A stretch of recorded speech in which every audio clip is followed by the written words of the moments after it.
é que os crentes que vão pedir coisas a Deus, não pedem coisas a Deus de modo específico segundo o que está na palavra do Senhor.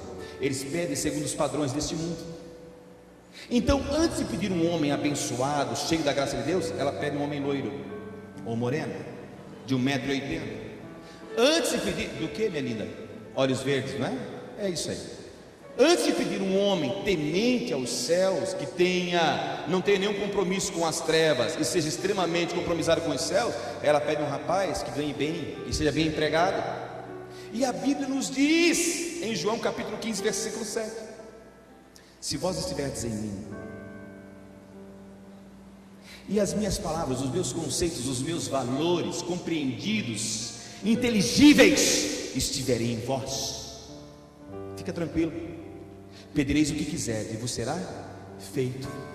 Porque agora nós pediremos não mais segundo os conceitos deste mundo, não mais segundo os valores deste mundo, mas segundo os valores retos do nosso Senhor e Salvador Jesus. Vós pedis e não recebeis. Por que vocês pedem e não recebem? Vocês pedem mal. E agora ele vai dizer racionalmente, intelectivamente, o que é pedir mal. Você não recebe porque você pede para gastar nos seus próprios deleites. O seu umbigo faz com que o mundo gravite ao redor dele, e não é assim.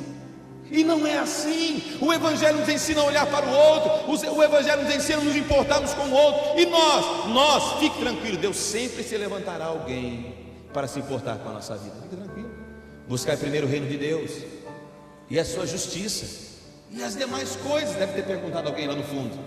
E ele mesmo responde: e as demais coisas vos serão acrescentadas. Olha para quem está do seu lado e diga assim: o resto é só acréscimo. O que vale mesmo é o reino e a justiça que vem dos céus. Na evangelização, precisamos usar a razão na evangelização.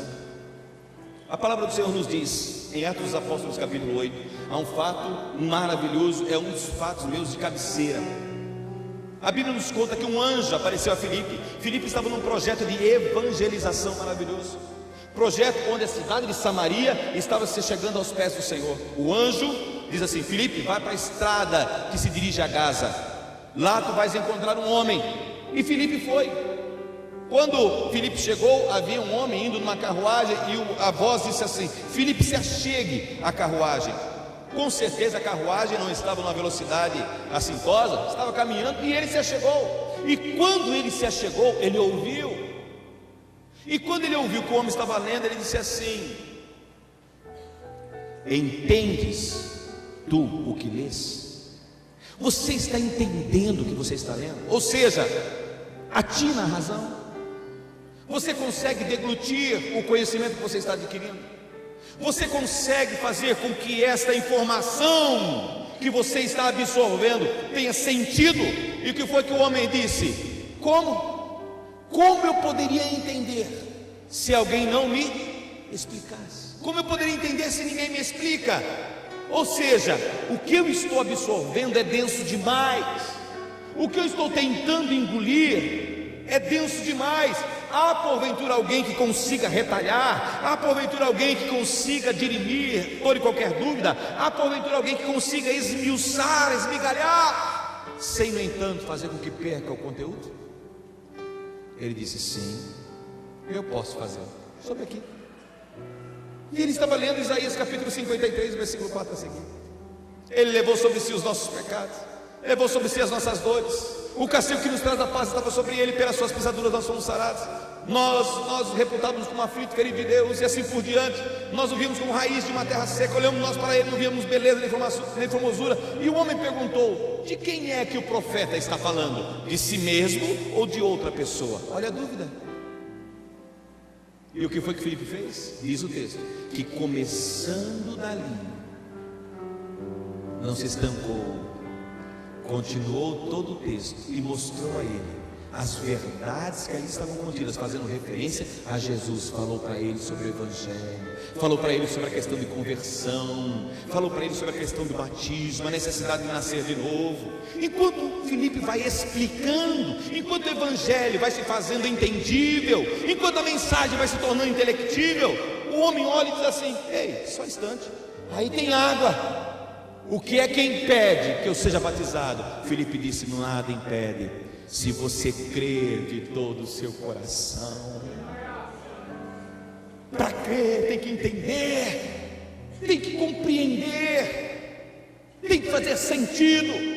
E sentido o quê? Que o homem estava perdido. Esta é a mensagem do Evangelho. Tudo que você ouve por aí, questione, pergunte.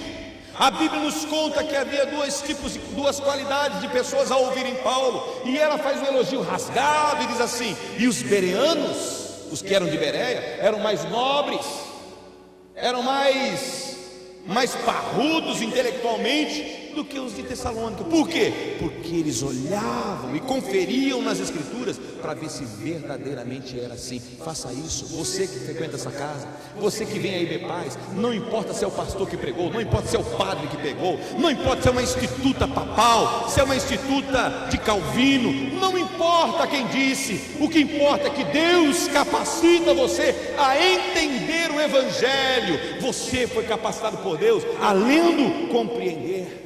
Se você não entender tudo que Jesus disse, olhe para o que ele fez. Jesus é o grande hermeneuta de si mesmo. Jesus é o grande intérprete de si mesmo. Se você não entender o que ele falou, olhe para as suas atitudes. No caminho das suas atitudes está a compreensão de todo o seu discurso. Onde quer que você esteja nesta noite, você precisa se render à sabedoria que vem do céu. Eu sei que é uma sabedoria que está sobre a sabedoria humana, eu sei disso. Mas Deus fala conosco de maneira que a gente possa compreender. Está Pedro juntamente com Jesus e os outros apóstolos. Jesus perguntou: o que dizem os homens a meu respeito? E alguém disse assim: uns dizem que tu és um dos profetas, outros dizem que tu és Elias que ressuscitou. E aí Jesus inquire, Jesus pergunta, e a pergunta tem sentido: e vocês, o que é que vocês pensam a meu respeito? E aí Pedro, tomando a palavra, disse assim: tu és o Cristo, o Filho do Deus vivo. Porque Pedro dizer que Jesus era o Cristo, tudo bem.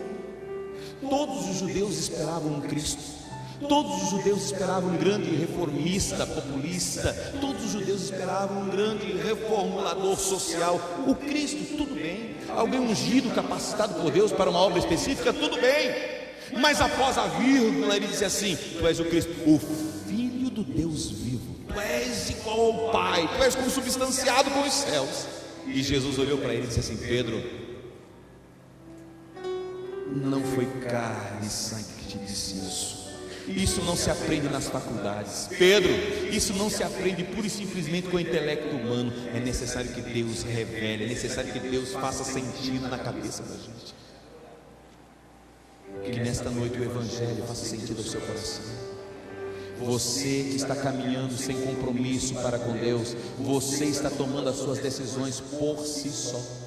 Não me importa se você sentiu-o ou não esta noite, a verdade é que Ele está aqui. Ele olha para você. A verdade é que Ele te conhece. A verdade é que ninguém pode se ausentar da sua presença e nem tampouco escapar da sua visão. A verdade é que você pode ter um relacionamento com Ele nesta noite, iniciando para nunca mais acabar. É uma decisão pessoal, intransferível, inalienável. Ninguém fará por você, ninguém tomará por você. É um privilégio poder responder afirmativamente ao chamado de Deus, mas é uma grande responsabilidade responder negativamente a um carinho de Deus tão expressamente demonstrado na cruz do Calvário. Onde quer que você esteja, por alguns instantes, feche os seus olhos, curve sua cabeça. Eu quero orar por você e pedir